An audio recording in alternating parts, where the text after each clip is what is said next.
Okay, Mom, I'm going to try and show you how to do some blending with acrylic paint now. I hope the colors turn out okay. We're going to be blending this area right here, the one that is the arm, and we're going to try and make a shadow behind it because you can see now there's not a lot of depth in that area.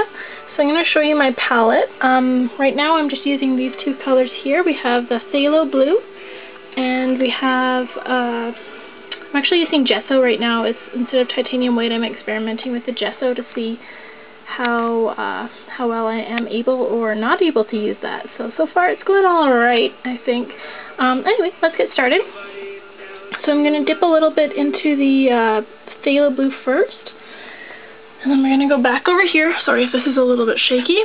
And we're going to add just a little bit right there, a little blob.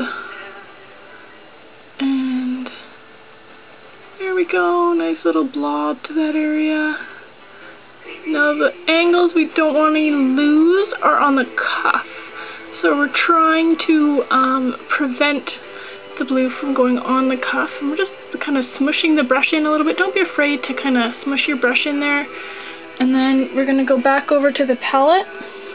And I'm going to dip into the gesso a little bit. And when you dip, just kind of like how I am, like a violent dropping motion. That'll prevent you from getting excess blue on your white. So you see, I'm not transferring any blue into the white. It's actually all staying on the brush, which is really helpful. And then I'm just kind of like dipping it in, and I'm making sure that I don't have a big glob on my paintbrush. And that's going to make sure I don't end up with anything unpredictable on the actual painting itself. And another thing you'll notice is that I'm not getting the paint all the way into my brush. I'm keeping it relatively on the tip. That just is for the healthier paintbrush. You can see by the blueness of my paintbrush that I'm not always so careful. But anyway, it's always good in theory. So now we're coming back over to this blue area, and hopefully it's still a little bit damp. And then you see I'm just going to blend in here a little bit. And then as I get down here, I'm going to keep it a little bit away. And then that's going to help me, hopefully. We'll see. Okay. There we go. And there we go. And then I'm going to switch back to the palette, and I'm getting some blue. Doing that little thingy again to make sure I don't have a big glob. Coming back. And then again into that same area that I want to create the shadow. And you can see, because I've got the gesso in there, for you it would be titanium white or whatever color you're blending into each other. It's going to create a nice little shadow effect, hopefully. Let's see what happens. And I'm going to go back over this little groove that I'm avoiding here on the cuff. That's what I'm trying to keep that shape. So I want to make sure I have a little bit of a millimeter gap between the dark that I'm working on and then the dried white part of the cuff.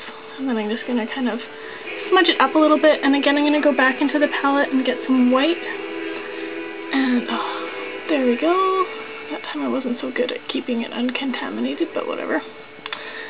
Okay, more white. And there we go again. Okay. So now I'm just kind of blending more and more. See, I'm kind of actually getting in the way of the cuff on the collar, which sucks, but whatever, we'll fix that after. And don't worry too much, because of course with acrylic, if you don't like it, you can just go back over it after. I don't know if I really like this. Let's zoom out. Hopefully this isn't super shaky and you can actually kind of see what I'm doing there. It's actually starting to work a little bit. Okay, now back into the blue, the phthalo blue. So again, phthalo blue and titanium white for this piece. That's basically the only two colors on the entire sweater, and they're just different degrees of proportions, I should say, to white and blue. So let's have a look and see if this actually does anything.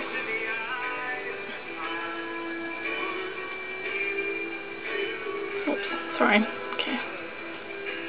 It's a very bizarre thing to try and paint and videotape at the same time. I've got to get a tripod.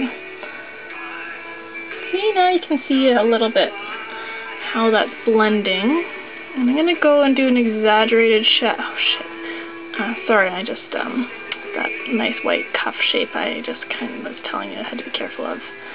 Just a little bit overzealous with my exaggerated shadow. I just call it that because it's basically a visual clue for the viewer of the cuff. It's not an actual like proportional anything. It's just a totally exaggerated light and dark shadow here behind that I'm putting in.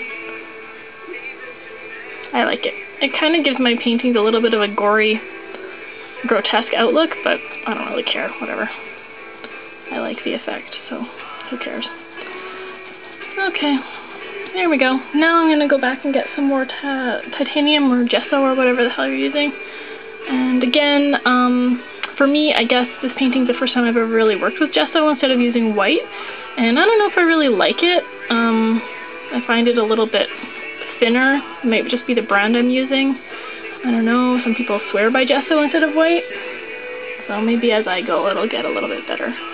But it's been a little bit of an interesting experiment.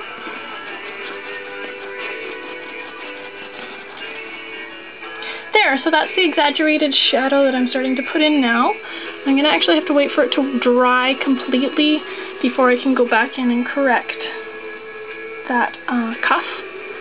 So whatever, I'll just put some more shadow type stuff in the collar here so that I can go back in later and, oops, I can't even see it, sorry, zoom out. There we go. Again, I'm just putting in some exaggerated shadows that I'm going to go back in and make a little bit smoother with some highlights in a bit after it dries. I can give it about half an hour to dry completely. The cool thing about acrylic is, of course, that if you screw up, it doesn't really matter, you can just paint right over it. But you do have to let the layers dry completely, otherwise you're just going to have more unintentional blurring, which kind of sucks. So, okay, let's see now. This is, of course, the first video, Mom. I hope it's not too blurry. I hope you can actually hear what I'm saying. I hope REM isn't too loud in the background and that it's not too shaky. Let's see how it goes. I hope my voice isn't too loud. So these are just the exaggerated shadows. And when I zoom out, hopefully you'll be able to see what the heck I'm talking about here.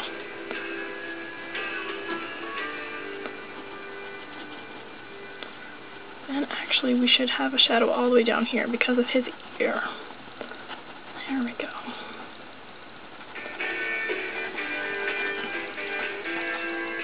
There, can you kind of see that? And also see what I mean by the grotesque outlook of the dramatic dark and light contrast, especially here on the hand. This part of the hand is actually my favorite part of the painting, but it also looks just a little bit disturbing in some way. I don't know why. Maybe because he's a baby and it's just fatty bits. I don't know. Anyway, I'll see if this works and mail it to you, and hopefully it'll help you out in figuring out the light and dark and blending with acrylic. Okay, bye.